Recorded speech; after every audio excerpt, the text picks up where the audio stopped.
नमस्कार दर्शकों। भारत एक ऐसा देश है जहां धर्म और आस्था जीवन के हर पहलू में समाये हुए हैं। हर साल सावन का पवित्र महीना आते ही देश की सड़कों पर एक अद्भुत नजारा देखने को मिलता है। लाखों कांवड़ यात्री हरिद्वार, गंगोत्री और नीलकंठ जैसे तीर्थों की ओर निकल पड़ते हैं। वे सैकड़ों किलोमीटर दूर से गंगा जल भरकर लाते हैं, नंगे पैर चलते हैं, कड़कती धूप सहते हैं, मूसलाधार बारिश का सामना करते हैं और उनके पैरों में बड़े बड़े छाले पड़ जाते हैं। उनका उद्देश्य होता है अपने आराध्य देव भगवान शिव पर वह गंगा जल अर्पित करना और अपनी मनोकामनाएं पूरी करना। बाहर से देखने पर यह त्याग, समर्पण और कठिन तपस्या का एक अनूठा उदाहरण लगता है। लेकिन विडंबना यह है कि भक्त समाज इतने वर्षों से जिन परंपराओं को निभाता आ रहा है, उनका हमारे वेदों और गीता में कहीं कोई प्रमाण है ही नहीं। उनमें से ही एक है कावड़ यात्रा करना। फिर सड़कों पर लगने वाले भारी ट्रैफिक जाम, तेज आवाज में बजते डीजे, राहगीरों के साथ होने वाली हाथापाई, गाड़ियों में तोड़फोड़ और हर साल दुर्घटनाओं में होने वाली श्रद्धालुओं की असमय मृत्यु। इन सब गतिविधियों से पता चलता है कि भगवान शिव भी इस मनमानी भक्ति से खुश नहीं है। हर साल जब कावड़ यात्रा शुरू होती है तो उत्तर प्रदेश, उत्तराखंड, हरियाणा, दिल्ली, राजस्थान और बिहार जैसे राज्यों में आम जनजीवन पूरी तरह अस्त व्यस्त हो जाता है। नेशनल हाईवे को कई दिनों के लिए बंद कर दिया जाता है या परिवर्तित कर दिया जाता है, जिसका सबसे अधिक असर आम जनता और मरीजों पर पड़ता है।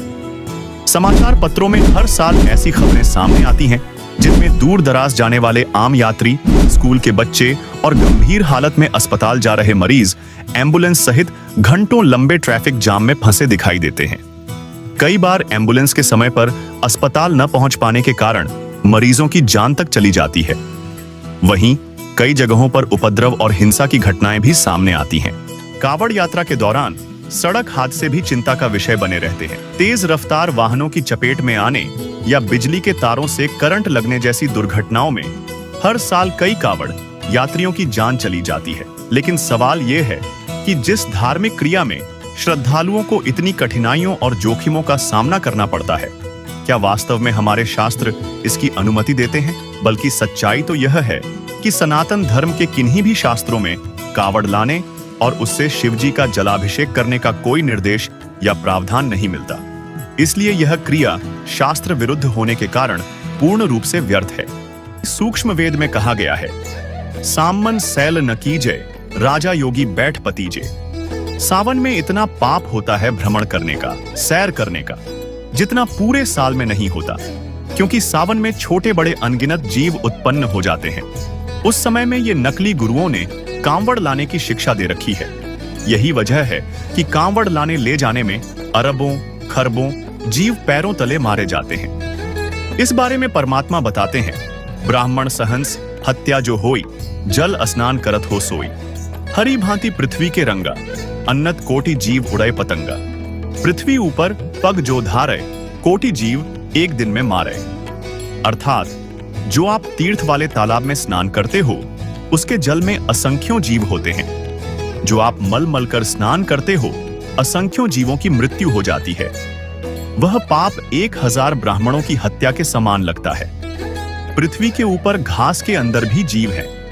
कुछ तो पृथ्वी के रंग जैसे हैं, कुछ घास के रंग जैसे हैं, कुछ सूक्ष्म हैं जो दिखाई भी नहीं देते, और एक दिन में करोड़ों जीव पृथ्वी के ऊपर चलने से मर जाते हैं। फिर परमात्मा ने कहा है, तीर्थ बाट चले जो प्राणी, सो तो जन्म जन्म उल्लझानी। जाए तीर्थ पर कर है दानम, आवत जात जीव मरय अरबाणम। अर्थात जो तीर्थ यात्रा करते हैं वे जन्म जन्म यानी असंख्यों जन्म काल जाल में उलझ कर रह जाते हैं। जो तीर्थ पर जाकर दान करते हो, पहले उस तीर्थ में स्नान करते हो, उसमें करोड़ों जीवों की हिंसा का पाप लग जाता है।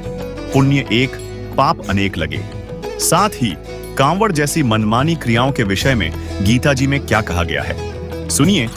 और गीता अध्याय नंबर 16 के श्लोक नंबर 23 में कहा कि शास्त्र विधि को त्याग कर जो मनमाना आचरण करते हैं, देखिएगा गीता अध्याय नंबर 16 के श्लोक नंबर 23 में दिखाते हैं आपको, 23 और 24 में। गीता अध्याय नंबर 16 के श्लोक नंबर हम दिखाते हैं आपको 23 में। जो पुरुष शास्त्र विधि को त्याग कर अपनी इच्छा से मनमाना आचरण करता है वह न सिद्धि को प्राप्त होता है, न परम गति को, और न सुख को ही। अब 24 में बताया कि इससे तेरे लिए, छोड़ में जाएगा 24वां श्लोक, इससे तेरे लिए कर्तव्य की व्यवस्था में कौन से कर्म करने चाहिए भक्ति के, कौन से ना करने चाहिए, शास्त्र ही प्रमाण है। ऐसा जानकर तू शास्त्र विधि से नियत कर्म करने योग्य है, यानी शास्त्रों में जो वर्णित है वही साधना कर, अन्य करेगा तो कोई लाभ नहीं होगा, यूजलेस। जबकि श्रीमद् भागवत महापुराण स्कंध 10 अध्याय 84 श्लोक 11 व 13 में स्पष्ट लिखा है कि जो मिट्टी, पत्थर, काष्ठ यानी लकड़ी आदि पार्थिव विकारों को ही इष्ट देव मानता है और जो केवल जल को ही तीर्थ समझता है, वह मनुष्य होने पर भी पशुओं में भी नीच गधा ही है। इसके अलावा संक्षिप्त गरुड़ पुराण धर्मकांड प्रेतकल्प अध्याय 38 पृष्ठ 565 में लिखा है, देवता कभी काष्ठ और पत्थर की शिला में नहीं रहते। वहीं कांवड़ लाने का प्रमाण न गीता में है और न वेद में। इसलिए यह एक शास्त्र विरुद्ध साधना है और इस बारे में श्रीमद् भागवत महापुराण स्कंध 5 अध्याय 26 श्लोक 15 में भी लिखा है कि वैदिक मार्ग को छोड़कर जो पाखंड यानी कर्मकांड करता है उसे नरक में डाला जाता है। तो आप ही बताइए, ये कांवड़ यात्रा पुण्य देगी या पाप का बोझ ला देगी? और शिवलिंग में जल चढ़ाने से क्या मिलेगा? इससे यह पता चलता है कि कांवड़ यात्रा से कोरा पाप है, पुण्य नहीं। क्योंकि कांवड़ यात्रा लाना ले जाना तथा शिवलिंग में जल व दूध चढ़ाना मनमाना आचरण है, जिससे कोई लाभ नहीं मिलने वाला, बल्कि जीव हत्या का और सिर पर पाप लग जाता है। और केवल कांवड़ यात्रा ही नहीं, गीता में तो व्रत रखना तथा हठयोग करना भी मना किया गया है। गीता अध्याय 6 श्लोक 16 में स्पष्ट कहा गया है कि अत्यधिक भोजन करने वाले तथा बिल्कुल न खाने वाले यानी व्रत रखने वाले दोनों की भक्ति सफल नहीं होती। वहीं गीता अध्याय 3 के श्लोक 4 से 8 में हठ योग के नाम पर कर्म से बचने वाले व्यक्ति को मूर्ख बताया गया है। इससे स्पष्ट होता है कि केवल शरीर को कष्ट देना या किसी परंपरा का पालन करना भक्ति नहीं है। वास्तविक भक्ति वही है जो शास्त्रों में बताई गई विधि के अनुसार की जाए, जिसे संत रामपाल जी महाराज ने पहले ही स्पष्ट कर दिया है। कांवड़ यात्रा के बारे में संत रामपाल जी महाराज क्या बताते हैं, सुनिए। पर भी लेन जात है दुनिया, हमारा ज्ञान किने ना सुनिया। देवोली आत्माएं वहां हरिद्वार से लाते हैं, आधा लीटर जल लेते होंगे गंगा का, और कितनी श्रद्धा, कितनी डिवोशन, हाले पड़ जाते हैं। वर्षा आती है, कोई खड़ा, कोई बैठ के, कोई किसी तरह, और क्या करते हैं? अरे ये सावन का महीना, हे भगवान, सूक्ष्म वेद में कहा कि सावन के महीने में तो आपने बाहर सैर करने भी नहीं जाना चाहिए। सुबह सुबह इतने कीड़े मकोड़े, इतने जीव जंतु उत्पन्न होकर वो आपके पैरों के नीचे मरते हैं। और इस काल ने या उल्टी साधना शुरू करवा दी सावन में। अब वहां से लेकर हरिद्वार से लेकर यहां जाएंगे राजस्थान में, हरियाणा में, यूपी, उत्तर प्रदेश में, महाराष्ट्र में, और कितने जीव सावन में, कितने जीव पैदा हो जाते हैं सावन के महीने में, कितने मरवा दिए इसके, इनके पैरों के नीचे, गाड़ी के टायरों के नीचे। पुण्य तो एक भी नहीं होना, क्योंकि भगवान उस गंगा जल का भूखा नहीं है। ये भगवान शिव के लोक से गंगा आई है। वो तो ठाट से नहाते धोते वहां पर, ये पत्थर की मूर्ति पर 250 ग्राम पानी चढ़ा के, और ये मोक्ष मानते हो? नहीं, ये आपकी श्रद्धा है, लेकिन इससे कोई लाभ नहीं है। अब आपके पास क्या शेष बचेगा? वो पाइया पानी लाए थे तो पत्थर की मूर्ति पर डाल दिया, और आपके पास क्या बचा?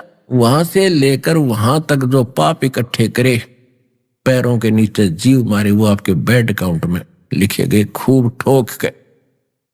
और पुण्य होना ही नहीं, क्योंकि शास्त्र विदिता का मनमाना आचरण है, इसे लाभ होना ही नहीं भक्ति मार्ग का। फिर भी ऐसी साधनाएं कोई भी कर रहा है, वो भगत करते हैं, वो पूर्व जन्म के संस्कारी हैं, उनकी भक्ति प्रेरणा अंगड़ाई लेती है, वो रुक नहीं सकते। जैसा मार्ग मिला वो चल पड़े।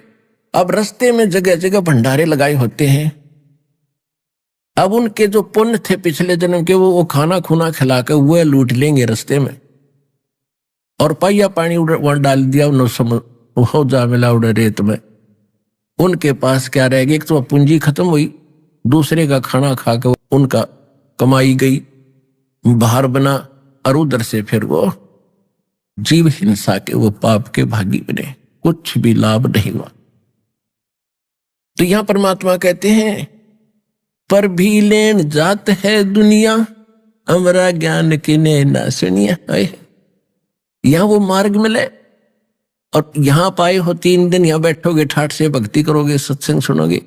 और फिर बात यह है कि जैसे आप भी सावन में यहां आते हो, आपका ये तीर्थ स्थान है, तो आपको एक ऐसी भक्ति का मंत्र दे दिया है। एक तो उस भक्ति के आप डेली पाठ करते हो, मंत्र करते हो, आपके ऊपर जो ना चाहे हुए भी इच्छा कर मारे नहीं बिन इच्छा मर जा। आप यहां आए हो, आप रास्ते में जीव मारने के लिए नहीं आए, और आपको हमने जो मंत्र दे रखा उसकी भक्ति करने से आपके ऊपर वो लगे हुए पाप खत्म हो जाएंगे। क्योंकि जैसे कपड़ा हम पहनते हैं वो मैला होता है, और साबुन और जल से उसको साफ कर लेते हैं, डेली साफ उज्जवल रहता है। तो इनके पास वो साबुन और जल नहीं, और दूसरा वो लाइसेंस नहीं। जैसे एक तो ड्राइविंग लाइसेंस जिसके पास हो, बस गाड़ी चालक एक लाइसेंस होता है, जिसके पास वो गाड़ी चलाने का लाइसेंस उपलब्ध है, चालक प्रमाण पत्र ऑथराइज्ड एजेंसी से, तो वो जब सफर करते हैं और उनसे कोई दुर्घटना इत्तेफाक हो जाती है तो वो दोषी नहीं होते। ये मालूम है कि ये ट्रेंड आदमी है, लाइसेंस शुदा है, इसने जान का एक्सीडेंट नहीं करा। किन कारणों से वो तो अलग बातें हैं। और जो गाड़ी चला रहा जिसके पास लाइसेंस नहीं है, लाइसेंस है तो डुप्लीकेट है, तो उससे दुर्घटना हो जाती है, कोई जीव हिंसा, कोई व्यक्ति मर जाता है तो सीधा जेल जाता है, क्योंकि उसको अपराध लगा। वो एक तो चालक प्रमाण पत्र नहीं है तो डुप्लीकेट है। तो इसी प्रकार जो भक्ति शास्त्र विदिता कर मनमाना आचरण कर रहे हैं या अन्य नकली गुरुओं से नाम ले रहे हैं, उन पर वो लागू रहेंगे जो वहां से वहां तक जितने जीव मारे। आप पर ये लागू नहीं है, क्योंकि आप को प्रमाण पत्र इस दास ने ओरिजिनल दे रखा है। तो पर भी लेन जात है दुनिया, हमारा ज्ञान किने ना सुनिया। भगवान रोया करते बैठ कर, कहते हमारी बात कोई नहीं सुनता, ऐसा ज्ञान हम दे रहे हैं। ये सत साधना और तत्व ज्ञान रूपी हीरे मोती और लाल हम आपके सामने डाल रहे हैं, बता रहे हैं। और इनको ना पहचान कर आन उपासना शास्त्र विदिता का मनमानी साधना रूपी तो आप ये कंकर पत्थर इकट्ठे कर रहे हो, ये डड़े ढो रहे हो। तो दर्शकों, देखा आपने कि कावड़ यात्रा करने से वास्तव में लाभ क्या है। अब प्रश्न उठता है कि भगवान को खुश करने व उनसे लाभ प्राप्त करने की सर्वश्रेष्ठ विधि कौन सी है। संत रामपाल जी महाराज बताते हैं कि प्रत्येक मानव शरीर की संरचना एक जैसी है। इस शरीर में कमल चक्र बने हुए हैं, जिनमें पंचदेव विराजमान हैं और इनका अधिपत्य है। हमारे शरीर में बने इन कमल चक्रों में गणेश जी, देवी दुर्गा, ब्रह्मा सावित्री, शिव पार्वती तथा विष्णु लक्ष्मी विराजमान हैं। इन सभी के मूल मंत्रों का जाप करने पर ये देवतागण साधक को लाभ प्रदान करते हैं। केवल शास्त्रानुकूल मंत्रों का जाप करने पर ही ये देवता साधक को इच्छित फल प्रदान करते हैं, जबकि शास्त्र विरुद्ध मनमानी क्रियाएं करने से कोई लाभ नहीं मिलता। इन देवताओं के मूल मंत्र भी तत्वदर्शी संत ही प्रदान करते हैं, लेकिन यह साधना भी पूर्ण लाभदायक नहीं है, क्योंकि ये देवतागण भी केवल सांसारिक सुख प्रदान कर सकते हैं, पूर्ण मोक्ष देने के अधिकारी नहीं हैं, क्योंकि ये देवता स्वयं भी जन्म तथा मृत्यु के अंतहीन चक्र में आम जीव की तरह ही फंसे हुए हैं। सबसे पहले आपको दिखाते हैं कि ब्रह्मा विष्णु महेश नासवान है, इनकी जन्म और मृत्यु होती है। पुण्यात्माओं, ये वही सदग्रंथ हैं जिनको प्रत्येक हिंदू धर्म के श्रद्धालु जो भगवान की भक्ति में विश्वास रखते हैं, सबके घर विद्वान है। गीता प्रेस गोरखपुर से प्रकाशित पुस्तकें हिंदू धर्म के श्रद्धालुओं के लिए एक एथेंटिक रिकॉर्ड है। उसमें जो लिखा है वो फाइनल माना जाता है। और हमारे धर्मगुरु ये आचार्य और शंकराचार्य, ये मंडलेश्वर, ये संत ऋषि में ऋषि, ये आज तक ब्रह्मा विष्णु महेश की उत्पत्ति नहीं बता सके हमने। इनको जरो अमर बतावे विष्णु जी और शिव जी को, इनका कोई जनक नहीं, इनका कोई माता पिता नहीं। ये खाक पड्डा इन सदग्रंथों को मूर्ख बना रहे थे हमने हजारों वर्षों से। अपना जीवन नाश किया, हमारे सारे पूर्वज भूत बनवा दिए, फिर उनके श्राद्ध निकलवावें, शास्त्र विरुद्ध साधना करवावें और आने वालों को भी नरक में ही ले जाते हैं। अब आपको दिखाते हैं ब्रह्मा विष्णु महेश की उन्हीं की जीवनी में क्या सतीथि है, देखिएगा। श्रीमद देवी भागवत यानी देवी पुराण, गीता प्रेस गोरखपुर से प्रकाशित, संपादक हनुमान प्रसाद पोदार चिमनलाल गोस्वामी, और ये यहां से प्रकाशित है 123 पृष्ठ पे। तीसरा स्कंद। भगवान विष्णु अपनी माता दुर्गा की, देवी की स्तुति करते हुए कह रहे हैं, तुम शुद्ध स्वरूपा हो, ये सारा संसार तुम ही से उद्भासित हो रहा है। मैं ब्रह्मा और शंकर, हम सभी तुम्हारी कृपा से विद्यमान हैं। हमारा आविर्भाव यानी जन्म और तिरोभाव माने मृत्यु हुआ करता है। हमारा तो जन्म और मृत्यु हुआ करता है। केवल तुम ही नित्य हो, जगत जननी हो, प्रकृति और सनातनी देवी हो। भगवान शंकर बोले, देवी यदि महाभाग विष्णु तुम्ही से प्रकट हुए हैं तो उनके बाद उत्पन्न होने वाले ब्रह्मा भी तुम्हारे बालक हुए। फिर मैं तमोगुणी लीला करने वाला शंकर क्या तुम्हारी संतान नहीं हुआ? अर्थात मुझे भी उत्पन्न करने वाली तुम ही हो। शिवे, संपूर्ण संसार की सृष्टि करने में तुम बड़ी चतुर हो। इस संसार की सृष्टि, स्थिति और संहार में तुम्हारे गुण सदा समर्थ हैं। उन्हीं तीनों गुणों से उत्पन्न हम ब्रह्मा विष्णु एवं शंकर नियमानुसार कार्य में तत्पर रहते हैं। अब इसे यह भी सिद्ध हो गया, तीनों गुणों से उत्पन्न रजगुण ब्रह्मा, सतगुण विष्णु, तमगुण शंकर केवल नियमित कार्य में तत्पर रहते हैं। इस पवित्र सदग्रंथ ने, पवित्र पुराण ने, देवी पुराण ने 5 कंसेप्ट क्लियर कर दिए, 5 पॉइंट कति साफ कर दिए। नंबर 1, दुर्गा देवी ब्रह्मा विष्णु महेश जी की माता है। दुर्गा जी को प्रकृति भी कहते हैं। तीसरा, ब्रह्मा विष्णु महेश की जन्म मृत्यु होती है। चौथा, ये ब्रह्मा रजगुण सतगुण तमगुण, विष्णु सतगुण और शिव जी तमगुण है। और चौथा ये कर दिया 5वां कि ये केवल नियमित कार्य ही कर सकते हैं, जैसा आपके भाग्य में है वैसा ही दे सकते, उसमें कोई परिवर्तन नहीं कर सकते। वह परमात्मा तो इन सभी से भिन्न है, जो जन्म मृत्यु से परे हैं, जिनकी भक्ति देवता भी करते हैं और वही सबका धारण पोषण करते हैं। उसी परमात्मा की भक्ति से पूर्ण मोक्ष और वास्तविक लाभ प्राप्त होता है। इसके विषय में पवित्र ऋग्वेद मंडल 9 सूक्त 96 मंत्र 17 से 20 और यजुर्वेद अध्याय 40 मंत्र 8 में स्पष्ट लिखा है कि पूर्ण परमात्मा कबीर देव अर्थात कबीर साहेब हैं। वे ही हमारे सभी दुखों का नाश करने वाले हैं। अब दिखाते हैं आपको परमात्मा की सारी स्थिति, देखिएगा। ऋग्वेद मंडल नंबर 9, ऋग्वेद मंडल नंबर 9 अब दिखाते हैं, और सूक्त नंबर 86। भगवान साकार है या निराकार है, वो कैसी लीला करता है। ये है ऋग्वेद मंडल नंबर 9, 10 इकट्ठा अनुवाद है। ये है सार्वदेशिक आर्य प्रतिनिधि सभा, महर्षि दयानंद भवन, रामलीला मैदान, नई दिल्ली से ये प्रकाशित है। और ये मुद्रक है Prince offset printer 1510 Pataudi house Daryaganj नई दिल्ली से ये छपा है, छपा खाना इसका ये। अब देखना, ये है ऋग्वेद मंडल नंबर 9 और सूक्त 86 का मंत्र नंबर 26। इसमें लिखा कि यज्ञ करने वाले यजमानों के लिए परमात्मा, यज्ञ करने वाले माने धार्मिक अनुष्ठान यानी साधना करने वाले यजमान माने भक्तों के लिए परमात्मा सब रास्तों को सुगम करता हुआ उनके विघ्नों को मर्दन करता है और उनको पवित्र करता हुआ और अपने रूप को सरल करता हुआ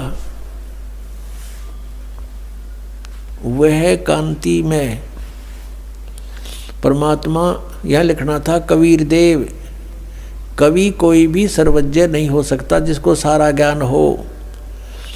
कवि कविता बना सकता है, ये कबीर देव लिखना था यहाँ पर। वो कबीर देव विद्युत के समान यानी आकाशीय बिजली की तरह सेकंड में नीचे आ जावे, क्रीड़ा करता हुआ, ऐसे लीला करता हुआ वर्णीय पुरुष को यानी अच्छी आत्मा को प्राप्त होता है।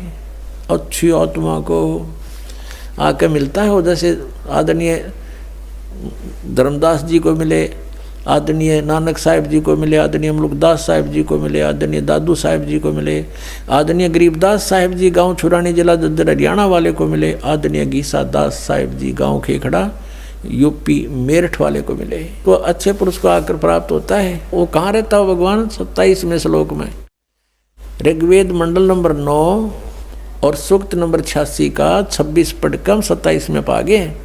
इसमें इन्होंने ये जो निराकार मानते थे भगवान को और वेद बता रहे हैं, वह परमात्मा प्रकाश पुंज को, परमात्मा को, जो परमात्मा ध्युलोक के तीसरे पृष्ठ पर विराजमान है वहाँ रहता है। तीसरे एक स्थान पर रहता है ध्युलोक के यानी उस तेजो में लोक सतलोक के एक स्थान पर, तीसरे स्थान पर विराजमान है, स्थान पर विराजमान है, वहाँ रहता है। निराकार क्यों करो है भगवान जब वहाँ बैठा है? आगे दिखाते हैं। ये है ऋग्वेद मंडल नंबर 9 सूक्त 82 का। ऋग्वेद मंडल नंबर 9 और सूक्त 82। और यहाँ देखें, ये है 82वां, 81वां समाप्त हुआ, ये 82वां शुरू हो जाता है। इसका प्रथम मंत्र, इसमें लिखा है कि जो सर्वोत्पादक प्रभु, सबकी उत्पत्ति करने वाला परमेश्वर प्रकाश रूप है। इसका अर्थ है वो तेजो में रूप साकार है, सद्गुणों की वृष्टि करने वाला, पापों का हरण करने वाला, पाप नाश करने वाला, पाप क्षमा करने वाला है। वह राजेव, राजा के समान, राजेव इसका अर्थ है राजा के समान। आगे लिखा है, ये देखना, ये 269 पृष्ठ पे पढ़ रहे हैं। कोई भ्रमत कर देगा कि दूसरा पृष्ठ दिखा दिया होगा। ये 270 दिखाऊंगा। ये देखो 270 यहाँ लिखा है। 82 का पल्ला पढ़ रहे हैं, 82 का 9 के 82 का। राजा के समान दर्शनीय है, वो देखने जोगा है, विजिबल है, वो साकार है। राजा की तरह तो मनुष्य जैसा ही हुआ। और वह पृथ्वी आदि लोक लोकांतरों के चारों ओर शब्दमान हो रहा है। वह वर्णीय पुरुष को, वर्णीय माने अच्छी आत्मा को, श्रेष्ठ पुरुष को, जो दृढ़ भक्त है, जो दृढ़ भक्त है उसको पवित्र करता हुआ प्राप्त होता है। जैसे आदरणीय धर्मदास साहिब जी को, जो दृढ़ भक्त थे उसके बाद डगमग नहीं हुए। आदरणीय मुलुकदास साहिब जी को, आदरणीय दादू दास साहिब जी को, आदरणीय गरीबदास साहिब जी गांव छुड़ानी जिला दद्दर हरियाणा वाले को, और आदरणीय गीसा दास साहिब जी को गांव खेखड़ा मेरठ यूपी वाले को। ये दृढ़ भक्त आज तक डगमग नहीं हुए, दुनिया को हिला के रख दिया इन्होंने। इनको भगवान में ले आकर के को पवित्र करता हुआ प्राप्त होता है वर्णीय पुरुष अच्छी आत्मा को।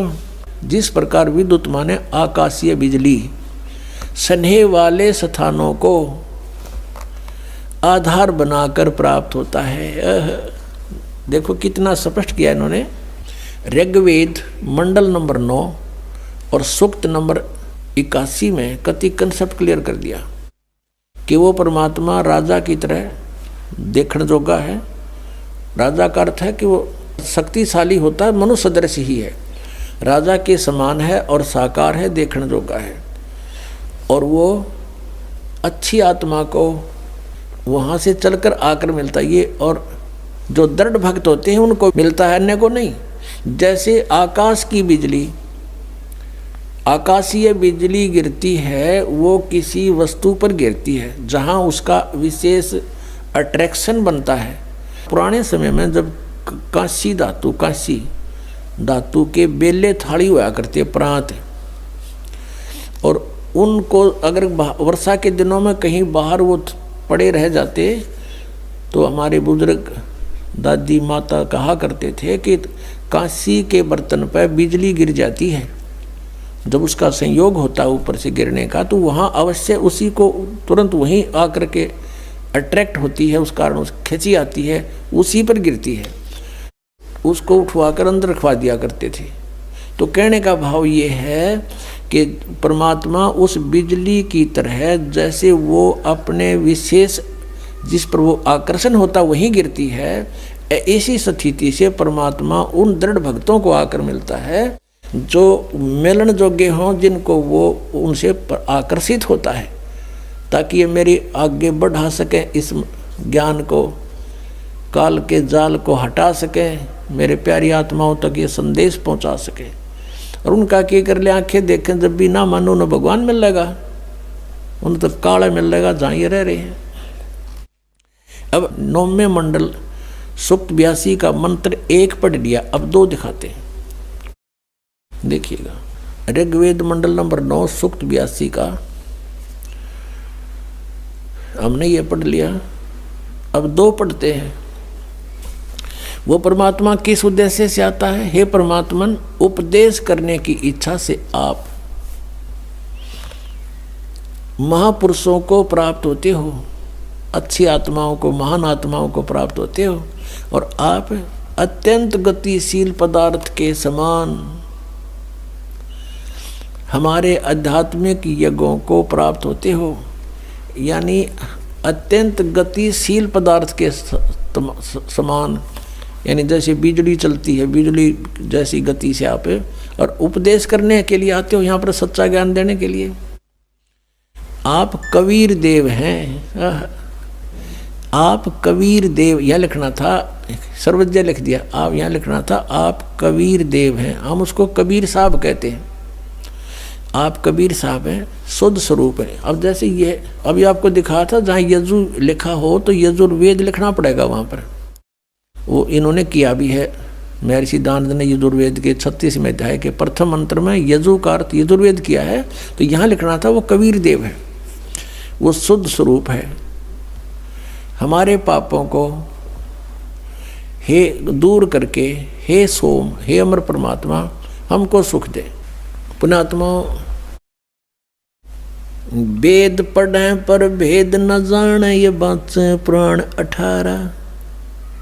वेद पढ़े पर भेद न जाने, गुरु बिन काहू न पाया ज्ञाना, जो थो था बूछड़े मूड किसाना।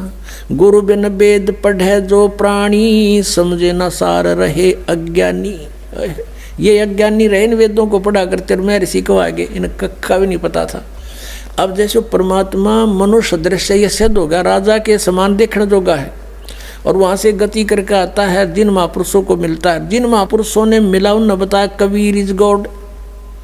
वो कबीर देव काशी में, हम सुल्तानी नानक तारे दादू को उपदेश दिया, जात जुलाहा भेद न पाया, वो काशी माए कबीर होया। आदरणीय गरीबदास साहिब जी गांव छोड़ानी जिला जद्दर वाले, जिनको भगवान आकर मिले थे, क्या कहते हैं गरीबदास साहिब ने फिर बताया है कि सर्व कला सतगुरु साहिब की, या दुनिया दा जीवन झूठा भूल गए मर जाने नू, और सर्व कला सतगुरु साहिब की हरियाए हरियाणे नू।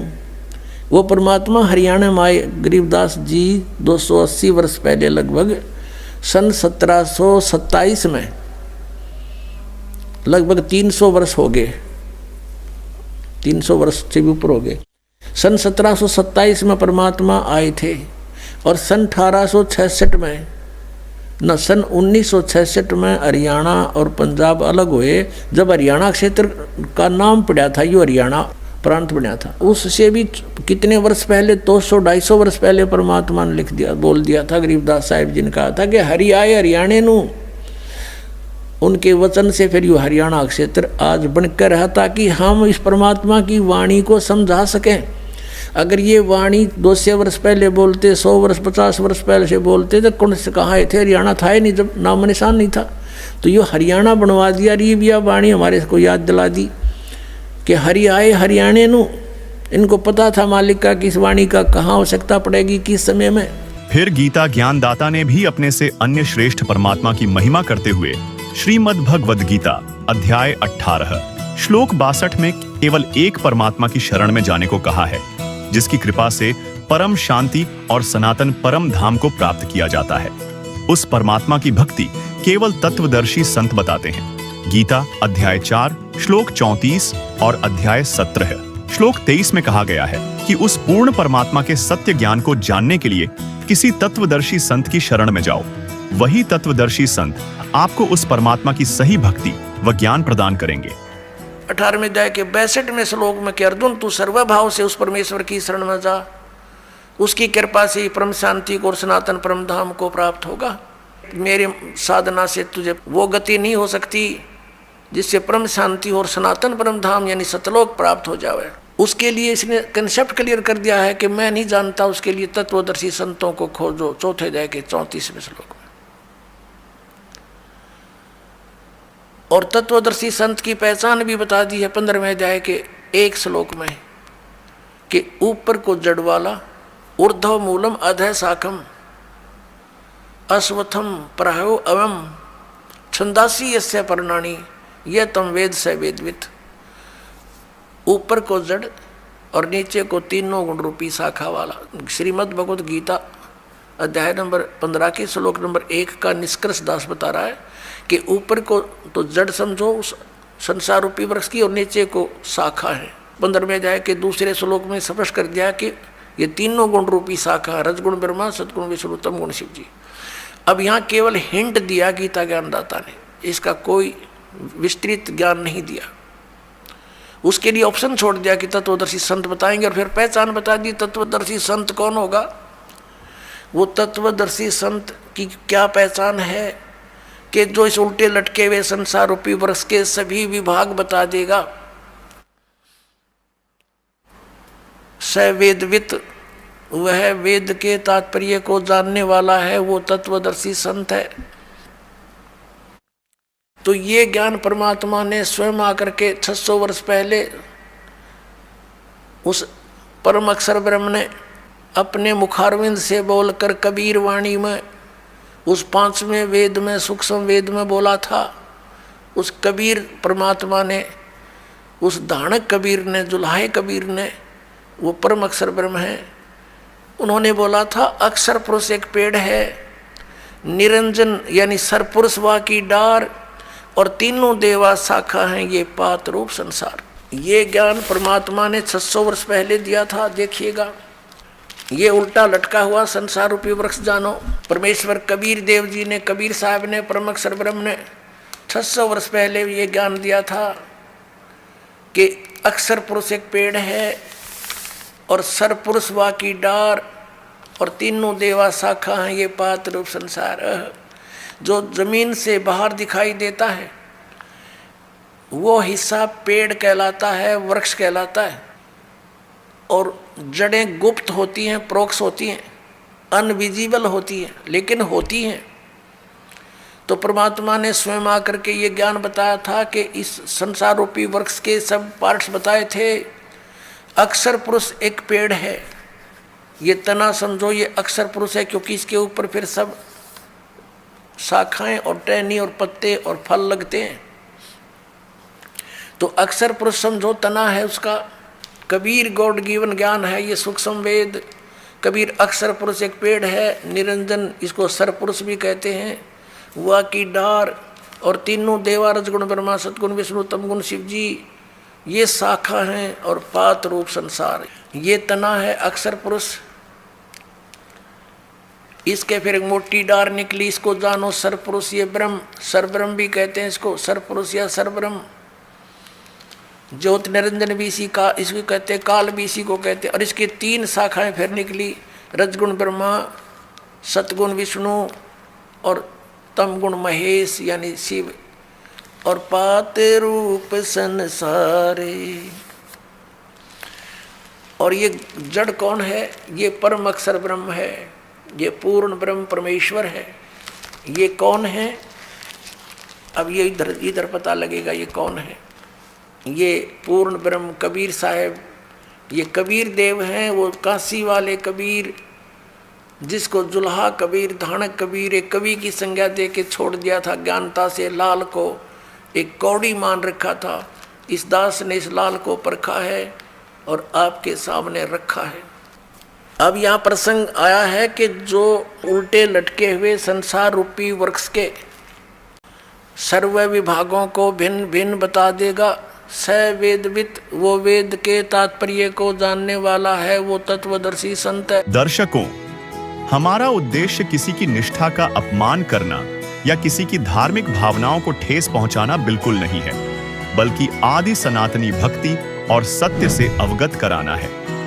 संत रामपाल जी महाराज आज एकमात्र ऐसे संत हैं जो शास्त्रों के अनुसार भक्ति विधि प्रदान कर रहे हैं। एक तरफ वे धर्म गुरु हैं जिन्होंने स्वार्थवश भोली जनता को धर्म के नाम पर ऐसी परंपराओं में फंसा रखा है जिनका कोई शास्त्रीय प्रमाण नहीं है।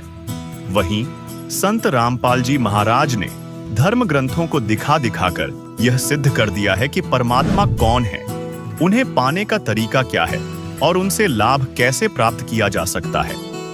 सर्वभक्त समाज से हमारा हाथ जोड़कर निवेदन है कि सही भक्ति विधि जानने के लिए संत रामपाल जी महाराज के मंगल प्रवचन अवश्य सुने तथा निःशुल्क ऑर्डर करें। संत रामपाल जी महाराज द्वारा लिखित पुस्तक ज्ञान गंगा। धन्यवाद।